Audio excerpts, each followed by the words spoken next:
కనకదాస్ గారి జయంతిని ఏకంగా ప్రభుత్వ పండగగా ఈ రోజు నుంచి మనం నిర్వహించుకుంటాం జరుగుతుంది. కనకదాస్ గారు ఆయన రాసిన గొప్ప పాటలతో ఏకంగా కృష్ణుని కూడా తన వైపుని తిప్పుకున్నారు. ప్రజల్లో ఏకంగా దైవ భక్తిని పెంచారు, ప్రజల్లో చైతన్యం తీసుకొచ్చారు. ఆయన జీవితాన్ని ప్రజల కోసం అంకితం చేస్తాం జరిగింది. కనకదాస్ గారి జీవితం మనందరికి ఒక స్ఫూర్తి. ఆయన చూపించిన మార్గం సమాజానికి ఒక ఆదర్శంగా నిలబడుతుంది.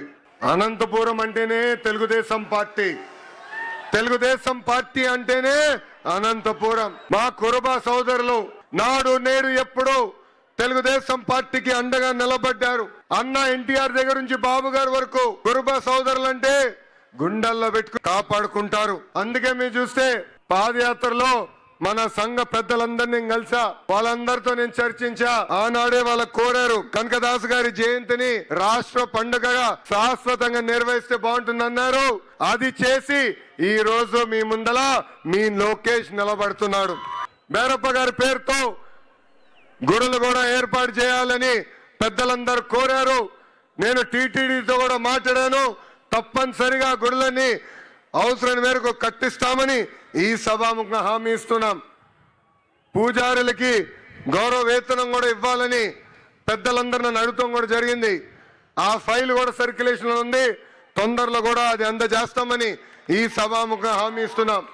వచ్చే 12 నెలల్లో కురుబ భవనాలన్నీ పూర్తి చేసి మా కురుబ సోదరులకు అందజేసే బాధ్యత మీ లోకేష్ తీసుకుంటాడు. కురుబ సోదరులకి ఇన్సూరెన్స్ కార్యక్రమం కూడా చేస్తే బాగుంటుందని పెద్దలు గతంలో కోరారు. అదేవిధంగా గొర్రెలకి మేత కానివ్వండి, మందులు కానివ్వండి, షెడ్లు కూడా ఏర్పాటు చేస్తే బాగుంటుందని కోరారు. నాకు అన్న సమానమైన నా పవనన్న కూడా పంచాయతీరాజ్ గ్రామీణాభివృద్ధి శాఖ మంత్రిగా ఉన్నారు.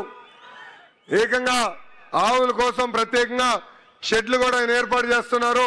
తప్పనిసరిగా మా కురుబ సోదరులకు అవసరమైన మేరకు షెడ్లు కూడా ఏర్పాటు చేసే విధంగా మా అన్నతో నేను మాట్లాడి చేస్తానని ఈ సభాముఖం మీ అందరికి నేను హామీ ఇస్తున్నా. దశాబ్దాలుగా మన జిల్లాలో ఒక సంస్థ ఆర్డిటి సంస్థ మనకి అనేక సేవలు అందిస్తున్నారు. కొన్ని కారణాల వల్ల వాళ్ళకి రావాల్సిన లైసెన్స్ కొంచెం ఆలస్యమైంది. కానీ నేను నా బాధ్యతగా తీసుకుని ఆ ఫైల్స్ అని నేను ఢిల్లీకి తీసుకెళ్లి అనేక సార్లు కేంద్ర ప్రభుత్వంతో మాట్లాడి ఈ రోజు శాంక్షన్ చేపించుకుని మేము వచ్చాం.